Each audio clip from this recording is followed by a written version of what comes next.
Assalamualaikum warahmatullahi wabarakatuh. Selamat siang teman-teman. Saya dari kelompok 5 akan mempresentasikan tentang materi yang berjudul diksi. Sebelum masuk kepada materi, saya ingin memperkenalkan anggota kelompok saya. Saya sendiri Andes yang bertugas sebagai moderator dan Aranti Okta sebagai anggota. Selanjutnya saya di sini akan menjelaskan pengertian diksi. Dalam KBBI, diksi diartikan sebagai pilihan kata yang tepat dan selaras dalam penggunaannya untuk menggunakan gagasan sehingga diperoleh efek tertentu seperti yang diharapkan. Jadi, diksi berhubungan dengan pengertian teknis dalam hal karang-mengarang, hal tulis-menulis, serta tutur sapa. Diksi mengacu pada pemilihan kata dan gaya seseorang penulis dalam menerapkan. Dapat disimpulkan bahwa mengarang dengan kalimat dapat dipahami oleh pembaca maupun penerima dengan baik. Lalu selanjutnya ada tujuan diksi. Tujuan diksi terbagi menjadi beberapa bagian. Yang pertama, membuat orang yang membaca ataupun mendengar karya sastra menjadi lebih paham mengenal apa yang ingin disampaikan oleh pengarang. Yang kedua, membuat komunikasi lebih efektif. Yang ketiga, melambangkan ekspresi yang ada dalam gagasan secara verbal atau tertulis maupun terucap. Yang keempat, membentuk ekspresi maupun gagasan yang tepat sehingga dapat menyenangkan dan pendengar ataupun pembaca, menyenangkan pendengar ataupun pembaca. Yang terakhir yang akan saya jelaskan yaitu tentang hakikat diksi. Ada dua syarat yang harus dipenuhi dalam pemilihan kata agar tepat maknanya. Kedua syarat itu adalah ketepatan dan kesesuaian. Ketepatan yang dimaksud adalah kemampuan kata untuk bisa mewakili gagasan secara tepat. Sebaliknya, kesesuaian adalah pemakaian kata yang cocok dengan situasi kebahasaan tersebut. Hakikat diksi akan efektif apabila pilihan kata yang kita buat, baik dalam bahasa lisan maupun tulisan, memperhatikan pendengar atau pembaca dan tujuan yang akan diungkapkan. Seorang penulis sebelum menulis seharusnya dapat menempatkan dirinya seperti pembaca, sehingga tidak salah dalam memilih kata. Sekian selanjutnya yang akan dijelaskan oleh anggota kelompok saya. Saya akan meneruskan materi yaitu penerapan kata. Sebuah kata dapat dikatakan baik apabila tepat arti dan tepat semua, saksama dalam pengungkapan, lazim dan sesuai dengan kaidah ejaan. Arifin tahun 2008 halaman 37. Artinya, penerapan kata harus disesuaikan dengan kaidah ejaan yang berlaku, umum, dan memiliki arti yang tepat, serta disesuaikan dengan situasi dan tempatnya. Selanjutnya, saya juga akan membahas beberapa penerapan kata yang sesuai dengan diksi bahasa Indonesia, dan juga akan saya berikan beberapa realitas yang terjadi pada penerapan kata di kalangan masyarakat saat ini. Pertama, ada penerapan kata dan lain-lain. Kata dan lain-lain tidak bisa diterapkan di semua kalimat karena harus dipertimbangkan dengan cermat. Kata dan lain-lain sama fungsinya dengan kata seperti, antara lain, dan misalnya. Contoh pertama, terdapat kalimat kita memiliki alat tulis seperti pensil, pulpen, penghapus, penggaris, dan lain-lain. Contoh pertama ini adalah contoh yang salah karena menggabungkan kata seperti dan lain-lain dalam satu kalimat. Oleh karena itu, cara memperbaikinya adalah dengan memilih salah satu kata tersebut dalam satu kalimat seperti pada contoh. Kita memiliki alat tulis seperti pensil, pulpen, penghapus, dan penggaris. Atau contoh satu lagi, kita memiliki pulpen, penghapus, penggaris, dan lain-lain. Seperti itu.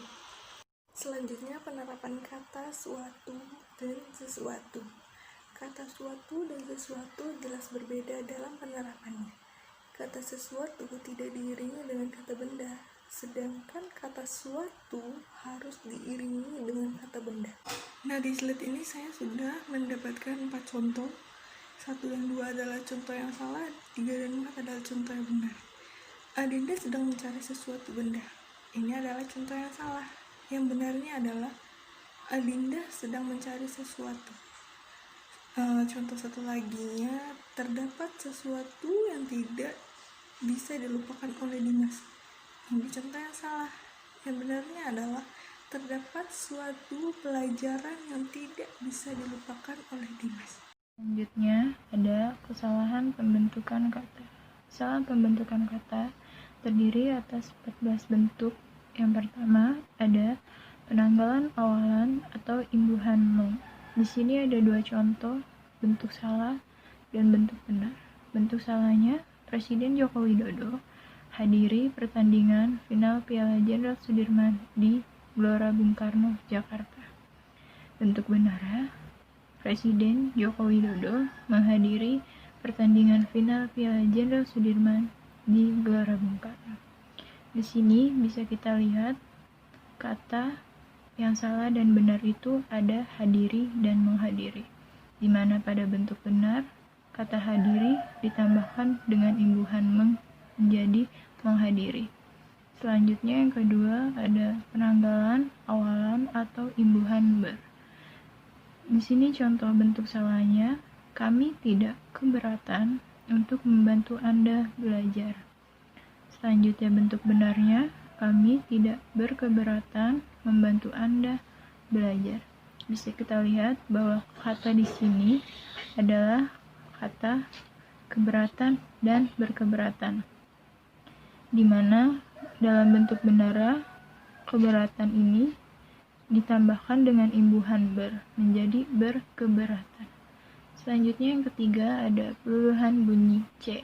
Bentuk salahnya, Ocit sedang menyuci sepeda. Sedangkan bentuk benarnya, Ocit sedang mencuci sepeda. Bisa kita lihat di sini perbedaan antara bentuk salahnya menyuci dan bentuk benarnya mencuci. Di mana pada kata bentuk benar, huruf Y diganti menjadi huruf C, menjadi mencuci. Yang keempat ada penyengauan kata dasar. Sengau merupakan suara yang diucapkan melalui hidung, seperti yang dihasilkan oleh orang yang sedang influenza. Kita sering menemukan penggunaan kata-kata dengan bentuk yang salah, seperti kata mandang, nyubit, nyolek, nyukur, dan nyesal.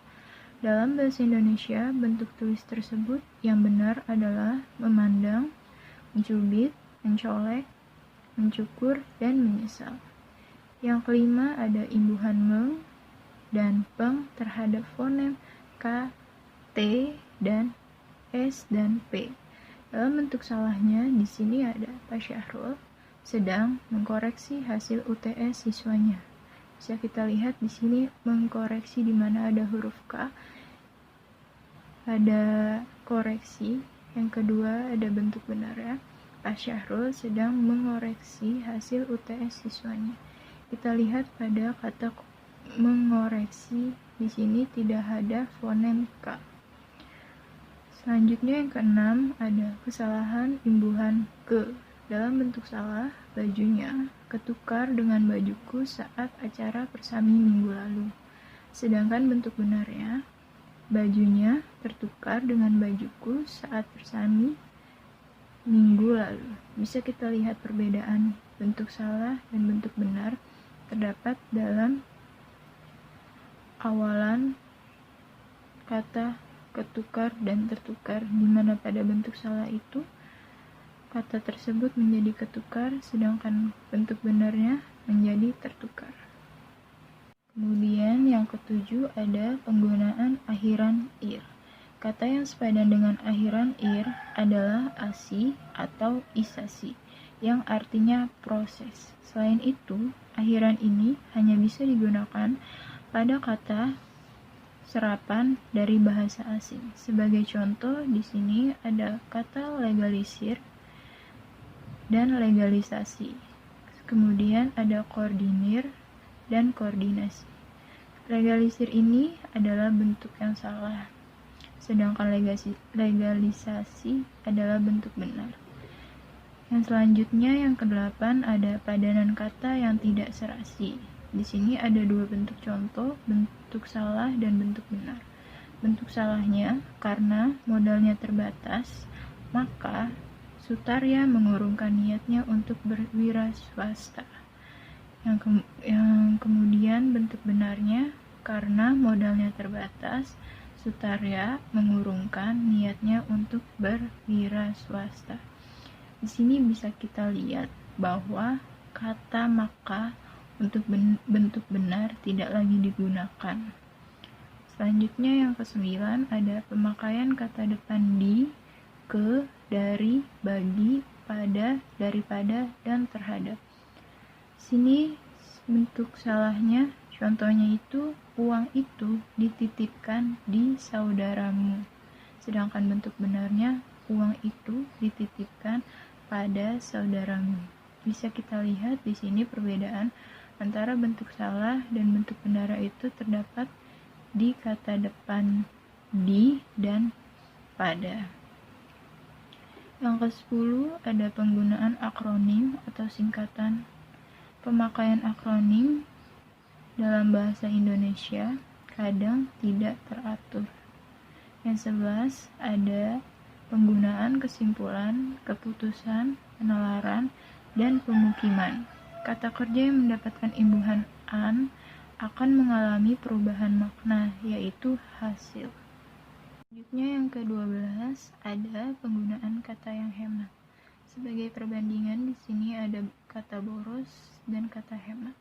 Kata borosnya ini sejak dari, sedangkan kata hematnya ini sejak atau dari. Maksudnya adalah kata hemat di sini hanya menggunakan salah satu dari kata tersebut, antara kata sejak atau kata dari. Selanjutnya yang ke-13 ada bentuk jamak dalam bahasa Indonesia. Bentuk jamak ini sama dengan pengulangan kata seperti nama-nama, buku-buku, meja-meja, dan lain sebagainya. Selanjutnya yang terakhir, yang ke-14 ada ungkapan idiomatik. Di sini ada bentuk salah dan bentuk benar. Bentuk salah di sini adalah terdiri, sedangkan bentuk benar ini terdiri atas atau dari, selanjutnya terbuat dari, dan terhindar dari. Terima kasih telah mendengarkan dan melihat materi dari kelompok kami. Kurang lebihnya mohon maaf. Sekian. Wassalamualaikum warahmatullahi wabarakatuh.